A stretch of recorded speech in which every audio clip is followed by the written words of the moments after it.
14 site ಹಂಚಿಕೆಯ ಆರೋಪಕ್ಕೆ ಸಂಬಂಧಪಟ್ಟಂತೆ ಲೋಕ ಕಚೇರಿಯಲ್ಲಿ ಮಾಜಿ ಆಯುಕ್ತ ನಟೇಶ್ ವಿಚಾರಣೆಯನ್ನು ನಡೆಸಲಾಗ್ತಾ ಇದೆ. ಒಳಗೆ ಹೋಗುವಾಗ ವಿಚಾರಣೆಗೆ ಹೋಗುವಾಗ ವೈಲೆಂಟ್ ಆಗಿದ್ದಾರೆ, ಹೊರಗೆ ಬಂದಾಗ ಸೈಲೆಂಟ್ ಆಗಿದ್ದಾರೆ. ಆಯುಕ್ತ ನಟೇಶ್, ಮಾಜಿ ಆಯುಕ್ತ ನಟೇಶ್ ಲೋಕಾಯುಕ್ತ ವಿಚಾರಣೆಗೆ ಒಳಗಡೆ ಹೋಗಬೇಕಾದ್ರೆ ವೈಲೆಂಟ್ ಆಗಿದ್ರು, ಹೊರಗಡೆ ಬಂದಾಗ ಸೈಲೆಂಟ್ ಆಗಿದ್ದಾರೆ. ಬೆಳಿಗ್ಗೆ ವಿಚಾರಣೆಗೆ ಹಾಜರಾಗುವಂತಹ ಸಂದರ್ಭದಲ್ಲಿ ಮಾಧ್ಯಮದವರನ್ನ ನೋಡಿ ಉರ್ಕೊಂಡಿದ್ರು ಮಾಜಿ ಆಯುಕ್ತ. ಮಧ್ಯಾಹ್ನ ವಿಚಾರಣೆಯನ್ನ ಮುಗಿಸಿ ಹೊರಬರುವಾಗ ಸ್ನೇಹಿತರೆ ಪ್ಲೀಸ್ ಅಂತ ನಟೇಶ್ ಬಿಲ್ಡಪ್ ನ ಮಾತನಾಡಿದ್ದಾರೆ. ಸಣ್ಣ ಬ್ರೇಕ್ ಕೊಟ್ಟು ಮತ್ತೆ ಲೋಕಾಯುಕ್ತದಿಂದ ವಿಚಾರಣೆಯನ್ನ ನಡೆಸಲಾಗ್ತಾ ಇದೆ. ಸಿಎಂ ಕುಟುಂಬಕ್ಕೆ 14 ಸೈಟ್ ಹಂಚಿಕೆಯಾಗಿರುವಂತಹ ಆರೋಪದಲ್ಲಿ ಲೋಕ ಕಚೇರಿಯಲ್ಲೀಗ ಮಾಜಿ ಆಯುಕ್ತ ನಟೇಶ್ ವಿಚಾರಣೆಯನ್ನ ನಡೆಸಲಾಗ್ತಾ ಇದೆ. ಒಳಗೆ ಹೋಗುವಾಗ ವೈಲೆಂಟ್ ಆಗಿದ್ದಾರೆ, ವಿಚಾರಣೆಯನ್ನ ಮುಗಿಸಿ ಹೊರಗಡೆ ಬಂದಾಗ ಸೈಲೆಂಟ್ ಆಗಿದ್ದಾರೆ.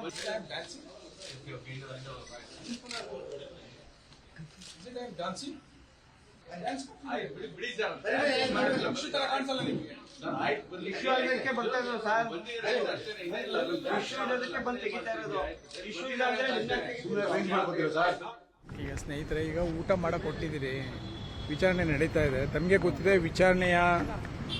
ಈಗ ವಿಚಾರಣೆ ನಡೀತಿರೋದು ಯಾವುದು ಸತ್ಯ ಯಾವುದು ಅಸತ್ಯ ಅಂತ ಪತ್ತೆ ಹಚ್ಚಲಿಕ್ಕೆ ಸತ್ಯ ಅನ್ವೇಷಣೆಗೆ ಒಂದು ಇನ್ವೆಸ್ಟಿಗೇಟಿಂಗ್ ಏಜೆನ್ಸಿ ಕೆಲಸ ಮಾಡ್ತಾಯಿದೆ.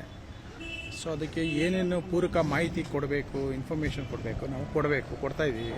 ಈಗ ಇನ್ವೆಸ್ಟಿಗೇಷನ್ ನಡೀತಿರುವಾಗ ಯಾವ ಆ್ಯಕ್ಟು, ಈಗ investigating agency is going to identify ಯಾವ ಆ್ಯಕ್ಟು, ಯಾವ್ದು ಸತ್ಯ, ಯಾವ ರೂಲು, ಏನು ಪ್ರಾವಿಷನ್ ಇದೆ. So it will comes out, truth will come ಔಟ್ನ. ನಿಮಗೂ ಗೊತ್ತಿದೆ, ನಾನು ಒಬ್ಬ ಅಧಿಕಾರಿಯ ಜೊತೆಗೆ ಮಕ್ಕಳಿಗೆ ತಂದೆ ಇದ್ದೇನೆ, ಒಂದು ಫ್ಯಾಮಿಲಿಗೆ ಗಂಡ ಇದ್ದೇನೆ, ಅಪ್ಪ ಅಮ್ಮಂಗೆ ಮಗ ಇದ್ದೇನೆ, ಹೌದಲ್ಲ. So the kind of pressure my family me from past 3 to 4 months ಅದು ಅನುಭವಿಸಿರೋರಿಗೆ ಮಾತ್ರ ಗೊತ್ತಿರುತ್ತೆ. ಈಗ ಸ್ನೇಹಿತರೆ, ಈಗ ಊಟ ಮಾಡಕ್ಕೆ ಕೊಟ್ಟಿದ್ದೀರಿ, ವಿಚಾರಣೆ ನಡೀತಾ. ಇನ್ನು ಲೋಕಾಯುಕ್ತದಿಂದ ನಟೇಶ್ ವಿಚಾರಣೆಯನ್ನ ನಡೆಸ್ತಾ ಇದ್ದಾರಲ್ಲ, ಈ ಒಂದು ವಿಚಾರಕ್ಕೆ ಸಂಬಂಧಪಟ್ಟಂತೆ ಹೆಚ್ಚಿನ ಮಾಹಿತಿಯನ್ನು ನೀಡಲಿಕ್ಕೆ ನಮ್ಮ ಪ್ರತಿನಿಧಿ ಆನಂದ್ ನೇರ ಸಂಪರ್ಕದಲ್ಲಿ ಜಾಯ್ನ್ ಆಗಿದ್ದಾರೆ. ಆನಂದ್, ಈ ನಟೇಶ್ ಲೋಕಾಯುಕ್ತ ವಿಚಾರಣೆಗೆ ಹೋಗುವಂತಹ ಸಂದರ್ಭದಲ್ಲಿ ಮಾಧ್ಯಮದವರ ಮೇಲೆ ಗರಂ ಆಗಿದ್ಯಾಕೆ, ಮತ್ತೆ ಏನೆಲ್ಲ ವಿಚಾರಣೆ ನಡೆದಿದೆ, ಏನೆಲ್ಲ ಇನ್ಸೈಡ್ ಡೀಟೇಲ್ಸ್ ಸಿಗ್ತಾ ಇದೆ?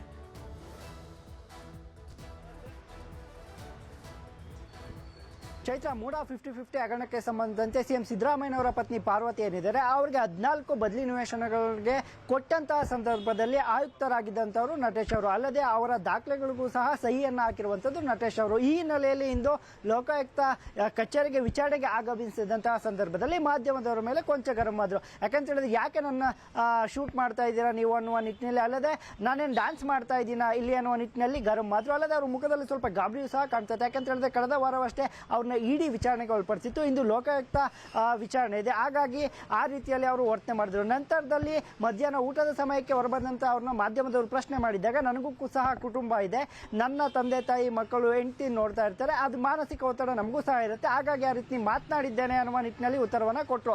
ಅಲ್ಲದೆ ಸದ್ಯಕ್ಕೆ ಏನು ಮೂಡ 50-50 ಹಗರಣಕ್ಕೆ ಸಂಬಂಧಂತೆ ಸಿಎಂ ಸಿದ್ದರಾಮಯ್ಯನವರ ಪತ್ನಿ ಪಾರ್ವತಿಗೆ ನೀಡಿರುವಂತಹ ಬದಲಿ ನಿವೇಶನದ ಕುರಿತಾಗಿ ಈಗ ಲೋಕಾಯುಕ್ತದಲ್ಲಿ ಡ್ರಿಲ್ ನಡೀತಾ ಇರುವಂಥದ್ದು. ಯಾಕಂತ ಹೇಳಿದ್ರೆ, 14 ನಿವೇಶನಗಳನ್ನ ಕೊಟ್ಟಂತ ಸಂದರ್ಭದಲ್ಲಿ ಮೈಸೂರಿನ ಮೂಡ ಆಯುಕ್ತರಾಗಿದ್ದಂಥವರು ನಟೇಶ್ ಅವರು 4,000 ಚದರಡಿ ಜಾಗ ಕೊಡುವ ಜಾಗದಲ್ಲಿ 38,000 ಚದರಡಿ ಜಾಗವನ್ನು ಕೊಟ್ಟಿರುವಂಥದ್ದು ನಟೇಶ್ ಅವರು. ಯಾರ ಪ್ರಭಾವಕ್ಕೆ ಒಳಗಾಗಿ ಈ ಜಾಗವನ್ನು ಕೊಟ್ಟು, ಅಲ್ಲದೆ ಯಾವ ಕಾಯ್ದೆ ಅಡಿಯಲ್ಲಿ ಕೊಟ್ಟಿದ್ದಾರೆ, ಅಲ್ಲದೆ 60-40 ಅನುಪಾತದಲ್ಲಿ ಸಿಎಂ ಸಿದ್ದರಾಮಯ್ಯನವರ ಪತ್ನಿ ಪಾರ್ವತಿ ಅವರು ಸೈಟನ್ನು ಒಪ್ಪದಂತಹ ಸಂದರ್ಭದಲ್ಲಿ 50-50 ಅನುಪಾತಕ್ಕೆ ಯಾಕೆ ಇವರು ಅವರನ್ನ ಒಪ್ಪಿಸಿದ್ರು, ಯಾರ ಪ್ರಭಾವಕ್ಕೆ ಒಳಗಾಗಿ ಒಪ್ಪಿಸಿದ್ರು, ಇವೆಲ್ಲದರ ಕುರಿತಾಗಿ, ಅಲ್ಲದೆ 50-50 ಅನುಪಾತ ರದ್ದಾಗಿದ್ರು ಕೂಡ ಅದನ್ನೇ ನೀವು ಆಯ್ಕೆ ಮಾಡಿಕೊಂಡಿದ್ದು ಯಾಕೆ, ಈ ಎಲ್ಲ ಕುರಿತಾಗಿಯೂ ಕೂಡ ಈಗ ಸಂಕ್ಷಿಪ್ತವಾಗಿ ಅವರ ವಿಚಾರಣೆ ಅಂದ್ರೆ ಲೋಕಾಯುಕ್ತ ಕಚೇರಿಯಲ್ಲಿ SP ಉದೇಶ್ ಅವರ ನೇತೃತ್ವದಲ್ಲಿ ನಡೀತಾ ಇರುವಂತದ್ದು. ಚೈತ್ರ, ಧನ್ಯವಾದ ಆನಂದ್ ತಮ್ಮೆಲ್ಲ ಮಾಹಿತಿಗಾಗಿ.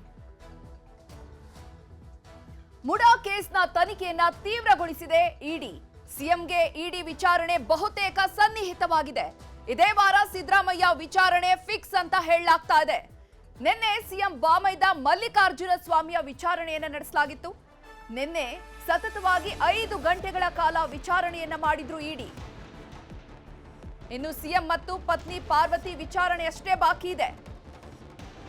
ಸಿಎಂಗೆ ಇಡಿ ವಿಚಾರಣೆ ಬಹುತೇಕ ಸನ್ನಿಹಿತವಾಗಿದೆ. ಇದೇ ವಾರವೇ ಸಿಎಂ ಸಿದ್ದರಾಮಯ್ಯ ಅವರ ವಿಚಾರಣೆ ನಡೆಯೋದು ಫಿಕ್ಸ್ ಅಂತ ಹೇಳಲಾಗ್ತಾ ಇದೆ. ನಿನ್ನೆ ಸಿಎಂ ಬಾಮೈದ ಮಲ್ಲಿಕಾರ್ಜುನ ಸ್ವಾಮಿಯ ವಿಚಾರಣೆಯನ್ನ ನಡೆಸಿದೆ ಇಡಿ. ನಿನ್ನೆ ಸತತವಾಗಿ 5 ಗಂಟೆಗಳ ಕಾಲ ಇಡಿ ಡ್ರಿಲ್ ಮಾಡಿದೆ. ಇನ್ನು ಸಿಎಂ ಸಿದ್ದರಾಮಯ್ಯ ಮತ್ತೆ ಪತ್ನಿ ಪಾರ್ವತಿಯವರ ವಿಚಾರಣೆ ಅಷ್ಟೇ ಬಾಕಿ ಉಳಿದಿದೆ. ದೂರುದಾರರ ವಿಚಾರಣೆಯನ್ನ ಈಗಾಗಲೇ ಇಡಿ ಮುಗಿಸಿದೆ. ಯಾರೆಲ್ಲ ದೂರನ್ನ ನೀಡಿದ್ರು ಅವರ ವಿಚಾರಣೆ ಆಗಿದೆ.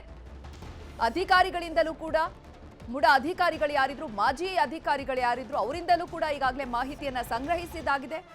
A4 ಆರೋಪಿಯಾಗಿರುವಂತಹ ದೇವರಾಜು, A3 ಮಲ್ಲಿಕಾರ್ಜುನ ಸ್ವಾಮಿಯ ವಿಚಾರಣೆಯನ್ನ ಕೂಡ ನಡೆಸಿದೆ. A1 ಸಿದ್ದರಾಮಯ್ಯ, A2 ಪಾರ್ವತಿ ವಿಚಾರಣೆ ಮಾತ್ರ ಬಾಕಿ ಇದೆ. ಇದೇ ವಾರವೇ ಇಡಿ ನೋಟಿಸ್ ಕೊಡುವಂತಹ ಸಾಧ್ಯತೆ ಇದೆ.